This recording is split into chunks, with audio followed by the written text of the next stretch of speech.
Chapter 17. Saint Jerome's Lion. For a few moments, Hoggie was speechless. No other question could surprise and frighten her more than this one. When at last she spoke, her voice was trembling. "What mirror?" "Tut, tut." The voice inside the earpiece was calm but harsh. "No use lying to me, Hoggie. I know that you and your friend have it." "I don't know what you're talking about." But the stranger wouldn't give up. "Stop pretending, Hoggie. You have the book." Suddenly, Hoggie felt angry. Who did this stranger think he was, calling her at home, interrogating her? "So what if we do?" she snapped. "I want you to bring it to me." "And why would I do that?" "Because you love your aunt very much," the stranger replied calmly. "My aunt?" Hoggie was baffled. "What does my aunt have to do with this?" "I'm offering you your aunt's life in exchange for the mirror, Hoggie." A horrible realization began to dawn on Hoggie. "You don't have my aunt." "Yes, I do." "You're lying," Hoggie insisted. "My aunt is... she's at a job interview." The stranger laughed.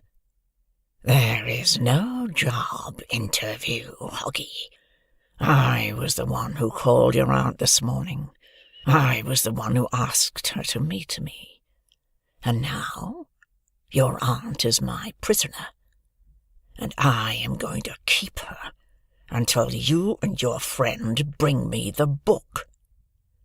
Hoggie's stomach sank.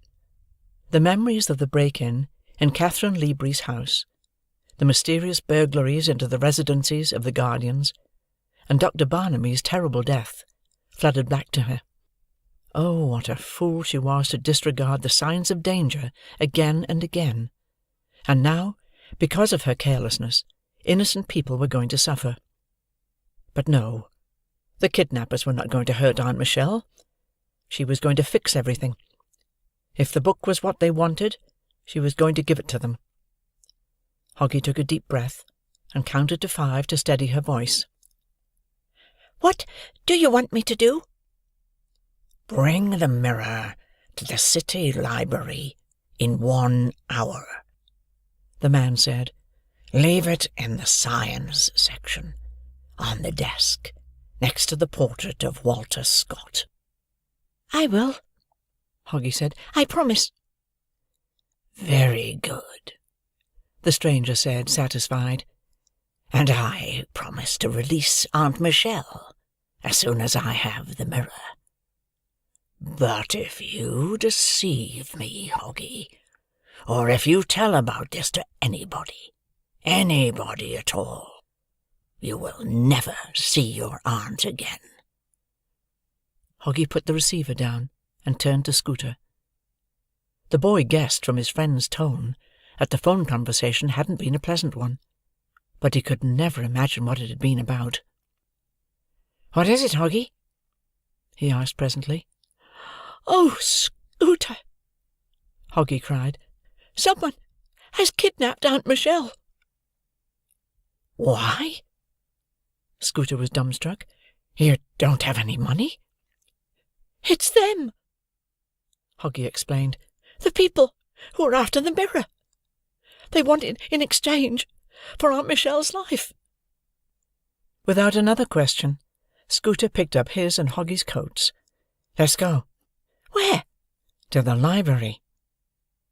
It did not seem possible for the rain to become any harder than it had been in the last 3 days. Yet it did. Hoggie and Scooter had not been outside 5 minutes before they were completely soaked.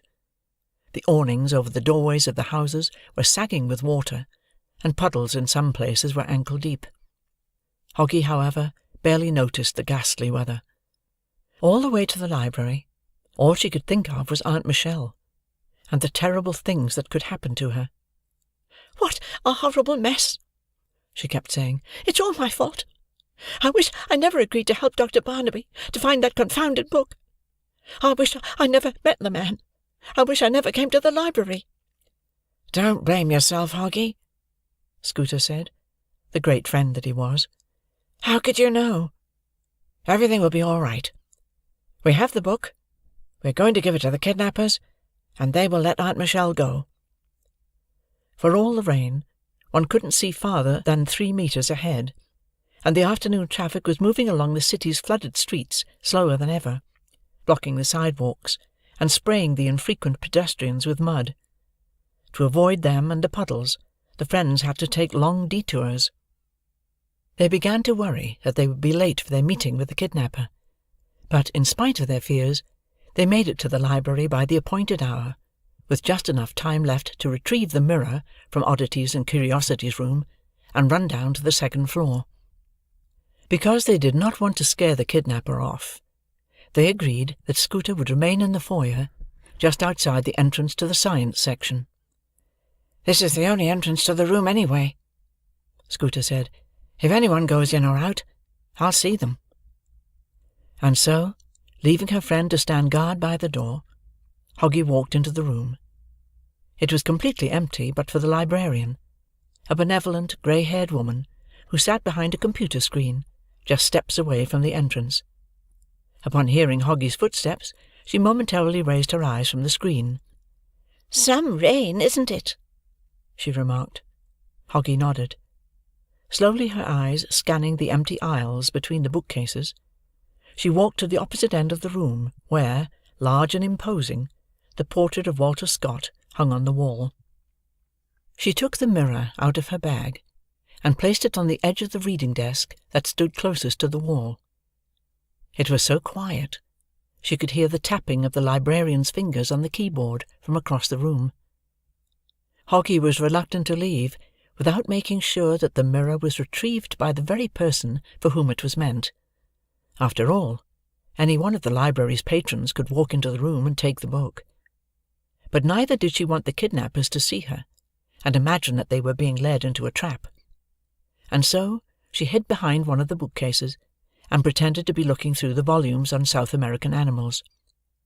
From her hiding-place she could just see the sleeve of Walter Scott's jacket, and the corner of the reading desk with the mirror on it. Time flowed as slowly as a stream of tar. Hoggie was beginning to wonder if something had gone wrong, and if Aunt Michelle's abductors were not at all coming for their ransom. Just then she heard someone enter the room. The echo of the visitor's steps made the palms of Hoggie's hands wet and her legs weak. Carefully she tiptoed to the end of the aisle, and peeped from behind the bookcase. She was both relieved and disappointed. The person who had entered the room was just one of the library's staff. He brought a cart full of books with him, and began to put them back onto the shelves. The man's arrival made Hoggie aware of a whole new problem. What if this, or another of the library's employees, mistook the mirror for one of the library's books, and took it away to be reshelved? Wondering how long it would be before the man reached the end of the room, she turned around to glance at the mirror, and gasped. The book was gone. Abandoning all caution, Hoggie ran back to the reading desk. Frantically she searched the adjacent desks, spaces under the desks, on and under the chairs, and even surveyed the ceiling above. The book was gone, disappeared without a trace. "I don't believe it," Hoggie whispered. She was 100% sure that no one else entered the room since she assumed her position behind the bookcase. She glanced around one more time, and then ran out. "Did you see them?" Scooter rose from his bench in the dim corner of the foyer, where he had been hiding behind a magazine. "Who?" "The kidnappers. They were just here." Scooter shook his head. "Other than the man with the cart, nobody went in or out of that room ever since we got here," he assured Hoggie. "Why? What happened? Where's the mirror?" "It's gone." Hoggie sank down on one of the benches. "I lost the book." Scooter sat down next to her. "Let's not panic," he said, taking off his glasses and wiping them off. "Just because we didn't see who took the mirror, it doesn't mean that it was taken by the wrong person. Quite the contrary. A person who could snatch the book away from under our noses would have to be very crafty. A thief. I think it was our man, Hoggie. In fact, I'm sure of it. He saw us, but he didn't want us to see him." Scooter's logic calmed Hoggie a little. "So, what do we do now?" "I think we should go home, and wait for your aunt there." The hour that followed the trip to the library was the longest in Hoggie's life. Battered by the ever-hardening rain, the children made their way back to St. Clair's Lane, Hoggie harbouring a secret hope that by the time they came home, Aunt Michelle would already be there. But their apartment on the ground floor was empty. Hoggie sat down in the kitchen, so she could open the apartment door as soon as she heard her aunt's footsteps.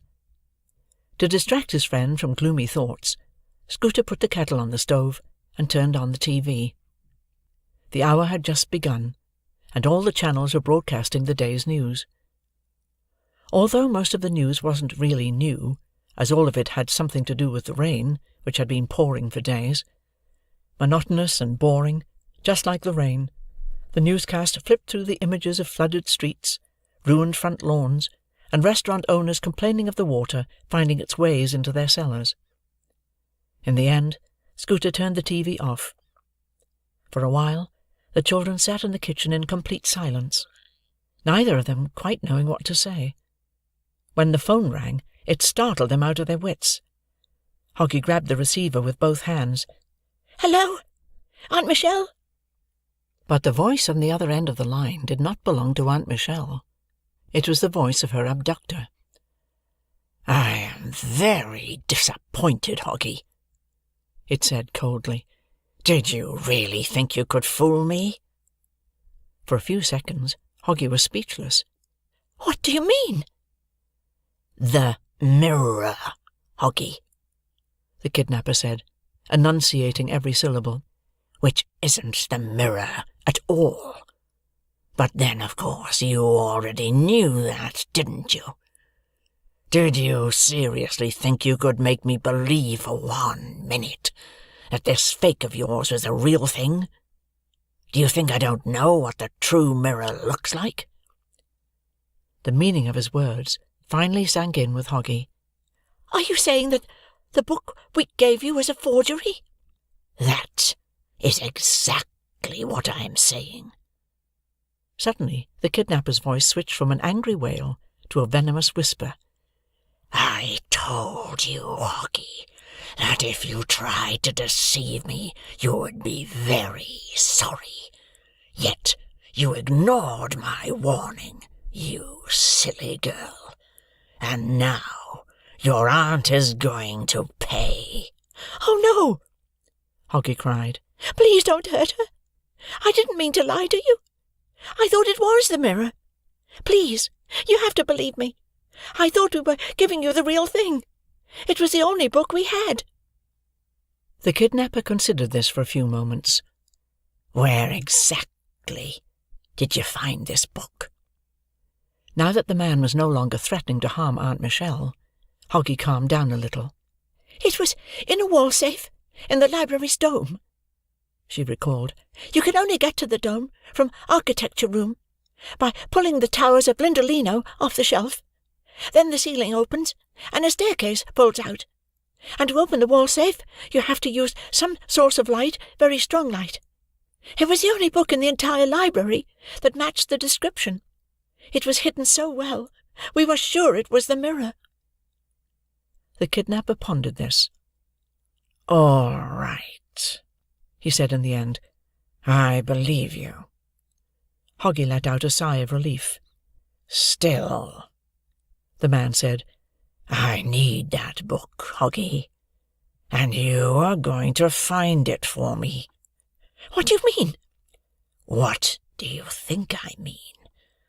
I want you to go back to the library and find the mirror." "But," Hoggie stumbled, "we've searched every room, every shelf. That book we gave you was all we could find." "You must have missed something. There must be another room there somewhere, another shelf, another wall safe." And what if we can't find it?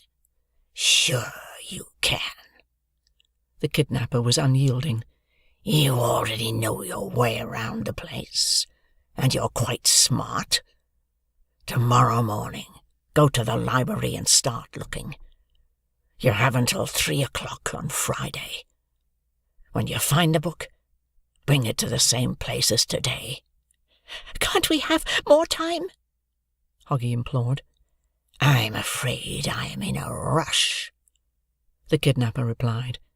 Besides, 2 days is the longest your aunt can last, without food. The man's threat was quite transparent. But what if the mirror isn't even in the library? Hoggie tried one last time. It is there. The line went dead. Hoggie replaced the receiver and raised her eyes at Scooter. It wasn't the mirror, he guessed. He wants us to find the real book, or he'll starve Aunt Michelle to death. Scooter shivered. Heartless monster. So what's next, Hoggie? Suddenly, Hoggie felt very tired. She sat down by the kitchen table and stared out the window, where the darkness was hiding her and Aunt Michelle's apartment's dismal view, the dirty wall of the neighbouring apartment building. Tomorrow, I'll go back to the library and try to find the confounded book. You mean we'll go back to the library? Hoggie shook her head. I really don't think you should get into this mess any deeper, Scooter. So, you want me to go home? To pretend like it never happened and leave you to deal with it all by yourself? Well, it was I who got us into this in the first place, Hoggie replied. It is only fair if I— Scooter didn't let her finish. Hey, he said, sitting down next to her. In case you've forgotten, I'm your friend. We have got so far together, and we are going to get out of this together. End of discussion. Now, I want you to go to bed and have some sleep. I'll wake you up early tomorrow morning, and we'll go to the library first thing. Okay? Are you going to stay here, then? Hoggie asked, suddenly feeling quite relieved. Spending the night in an empty apartment, alone with her thoughts and fears, would be too much for her to bear. I think I'd better. Scooter began to construct himself a bed out of the kitchen bench, a chair, and his coat, just in case something else happens tonight. What about General? Oh, he'll be all right. I left him an extra amount of food this morning. And if he's still hungry, he'll find more. If that bird is good at anything, it's finding food. For the first time that day, Hoggie smiled. Hoggie slept poorly. When she finally got up, she was not at all rested. On the contrary, Scooter felt great after a few hours of sleep, uninterrupted by General's quacking and clawing at the door. He jumped off his bench at dawn, made breakfast, and went to wake up Hoggie. Is it morning yet? Hoggie inquired tiredly. Yes, it is. Scooter pulled the curtains in Hoggie's room apart to let in the faint light. And it is going to be another rainy day. The children breakfasted hastily and were on their way. It would be a good hour before the library opened, but Hoggie simply could not stay home any longer. Already, as they were approaching the library, the friends knew that something was wrong. This part of London was usually quiet this early in the morning, especially if it rained. But today, several people crowded just outside the entrance to the library, as well as on the opposite side of the street, and dozens of cars were squeezed into the street's scarce parking spaces. 2 of them belonged to a TV channel. It looks like there's some event at the library today, Scooter remarked. I hope they'll let us in. But as the children came closer, they realized that the crowd and the news crew were not waiting for the library's doors to open. Rather, they were interested in the library's roof. Several pairs of eyes were presently staring, and several fingers were pointing at the statue of Saint Jerome. Suddenly, Hoggie had an ominous feeling. What if, by chance, someone else had stumbled upon the entrance to the secret library? It would be a complete disaster, she thought with horror. Hoping to learn more about the causes of this early morning's excitement, Hoggie approached a small group of onlookers. "Excuse me," she said, tapping one of them on the sleeve. "What happened?" But the man only shrugged. "I'm not sure. A practical joke of some sort." That didn't explain much, and Hoggie moved on to another group of onlookers, and then to another, asking the same question over and over again. But the people gathered outside the library either did not have an answer, or dismissed her as grown-ups often dismiss children. Meanwhile, Scooter pushed his way through the crowd to where the news crew had set up their TV camera. He sneaked behind and peeked over the cameraman's shoulder. The camera was aimed at the library's roof, and its powerful lens magnified the figure of Saint Jerome so much it appeared to be just an arm's length away.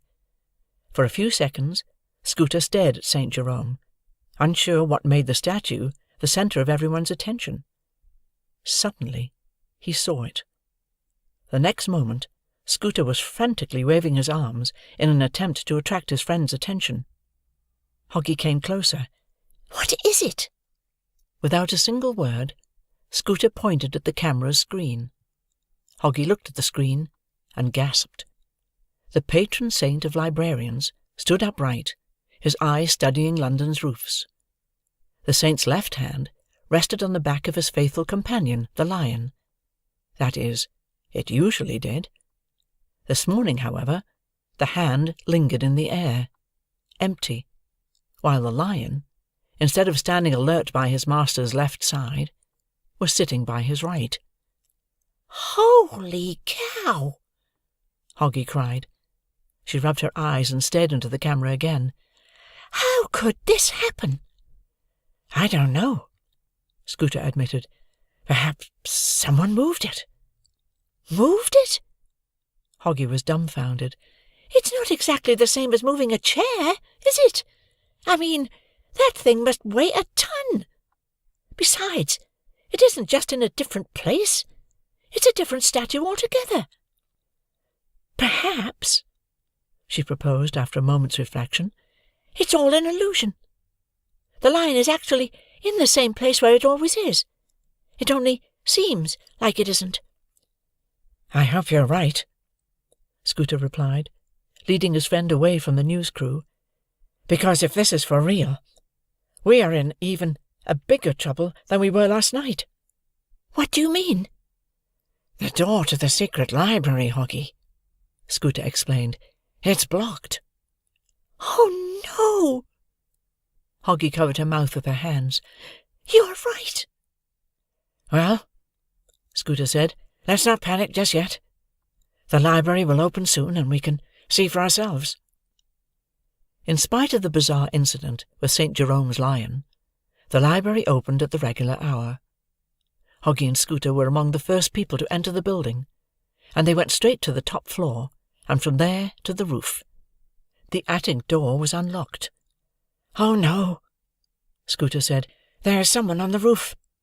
And sure enough, as the friends peeped around the dome, they saw two of the library's employees and a uniformed policeman gathered at the foot of the statue of Saint Jerome.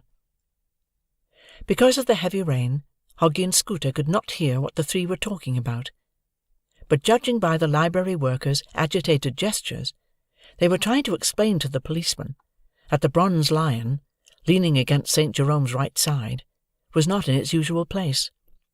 What Hoggie had seen in the TV camera was not an illusion. The friends retreated from the roof just as the policeman began to put a yellow tape around the lion's bulky shape.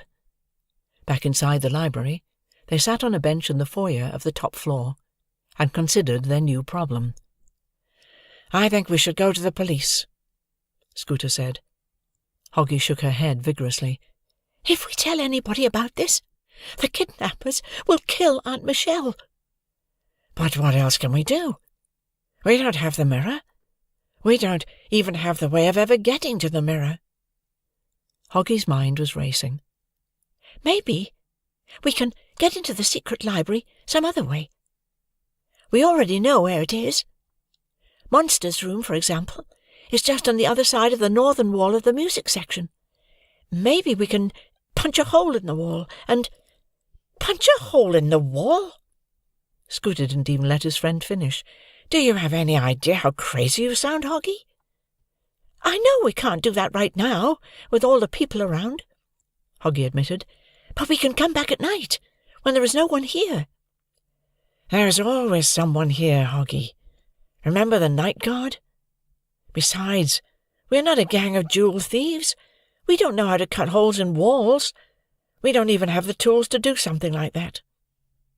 Hoggie let out some of her frustration by kicking her bag. Deep in her heart, she knew Scooter was right. None of her plans would work. And now she was out of plans. "I don't know what to do then, Scooter," she admitted. "All I know is that I have less than 48 hours to find the mirror and save Aunt Michelle's life." Scooter reflected on this for a long time. At last he said, "We cannot look for the mirror, Hoggie, but we can still look for Aunt Michelle." Hoggie perked up at this idea. "You're right. But where do we start?" "Where did she go for that job interview?" "She didn't say." Hoggie knitted her eyebrows, recalling the events of the previous day. Her aunt speaking on the phone with some stranger, happy, excited. "She wrote it down," she remembered suddenly. "She wrote down the address." Back at the apartment, Hoggie rummaged through a pile of unopened bills and grocery receipts on the kitchen table by the phone. The most recent of the receipts was just on the morning of the day before. Hoggie brought it back from the corner store, along with a box of milk and a jar of instant coffee. "This must be it," she announced triumphantly. On the back of the receipt, in Aunt Michelle's handwriting, an address was scribbled. "Hoggie," Scooter gasped, "this street number, it's the Luxembourg." He felt like a hunting dog which just picked up a scent. Out into the heavy rain the friends ran again. The Luxembourg Hotel looked quite abandoned. Most of its windows were boarded. A wire fence stretched along the entire perimeter of the building, and yellow tape criss-crossed its service door. The main entrance, however, was open, and a couple of workers, wet and disgruntled, were carrying boxes out of the hotel and into a large truck parked near by. Hoggie and Scooter waited until both men had their backs toward them, and sneaked into the building. The hotel's foyer looked just like it did on their previous visit, except now that the hotel's staff were not there to care for it, it was beginning to look slipshod. There was dust on its mirrors and front counter, and a trail of footprints on its floor tiles and carpets. It appeared that the hotel owners expected the repairs to take a long time. All the valuables, furniture and rugs, were removed from the guest rooms, and the kitchen was emptied of its food and cooking gear. Hoggie and Scooter peeped into every one of the building's deserted rooms, hoping to find some clue as to what happened to Aunt Michelle. The only place they could not go was the hotel's top story. It had burned so badly, its floorboards were riddled with gaps, and the staircase between the third and fourth floors, all charred and cracked, looked like it could turn to dust at a mere touch. "The kidnapper must have told Aunt Michelle that he owned the hotel, and that they wanted a new mural once it was repaired," Hoggie guessed. Scooter nodded. It would, indeed, sound believable. "There is just one thing I don't understand," Hoggie continued. "If Aunt Michelle is not in the hotel, how did the kidnapper get her out? Both the main door and the service entrance are on the street. And even with the rain, there are plenty of people around during the day. So he couldn't just carry her out. Somebody would have seen him." "Maybe the hotel has a back door," Scooter suggested. The hotel indeed had a back door. It opened into an alley, bordered by the blind wall of an adjacent bank, just wide enough to fit a row of garbage bins. The alley curved around the hotel's side, and back to the main street. "No," Hoggie concluded after examining this route. "He couldn't have sneaked out this way either." "Well," Scooter remarked, as the two of them were returning to the place from which they had started their search, the first-floor foyer. "It's possible that Aunt Michelle left with her kidnapper of her own free will. He might have pretended that he was taking her to his office in some other place. It would sound credible." Just then, the children turned the corner and collided with a man. If Hoggie and Scooter were startled by this unexpected encounter, then the man was absolutely terrified. He jumped back, and let out a high-pitched cry that would shatter the window-panes if any were left. It was this high-pitched voice that helped the children to identify the man as Luigi, the Luxembourg's concierge. The next moment, Luigi recognized the children as well. "Ah, it's you," he said, relieved. "You scared the life out of me." "Sorry," Scooter offered. "What are you two doing here, anyway?" "Snooping," Hoggie admitted. She sucked her head into her shoulders, expecting a long telling off. But, to her surprise, Luigi was neither shocked nor angered. He must have had some experience with children. For the nod of his perfectly groomed head, he noted merely, "Well, you should be careful. The top floor is unstable." "Who did you think we were?" Scooter was curious. Luigi blushed. "Oh, no one in particular. It's just, ever since the fire, I don't feel safe around here. I never come here at all, had we not have some things left behind." "Do they know yet what started the fire?" Hoggie asked. "The police?" "Pfft!" Luigi snorted with contempt. "If they did, they wouldn't tell us, would they? We are just the owners and the employees of the hotel, the very people who had our lives wrecked by this confounded fire. Why would they tell us?" "It's a shame," Scooter remarked. Glad to meet someone who appreciated his pain, Luigi carried on.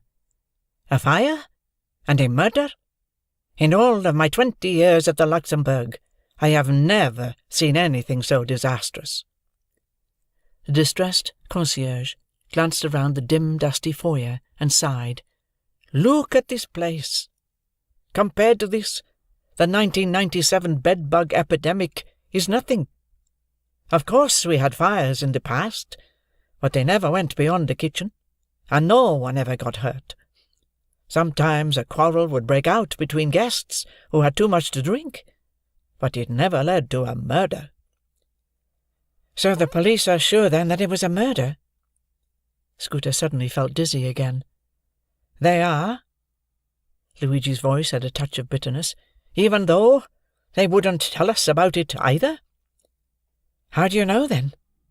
Luigi's voice subsided to a conspiratorial whisper. "I had to identify the body.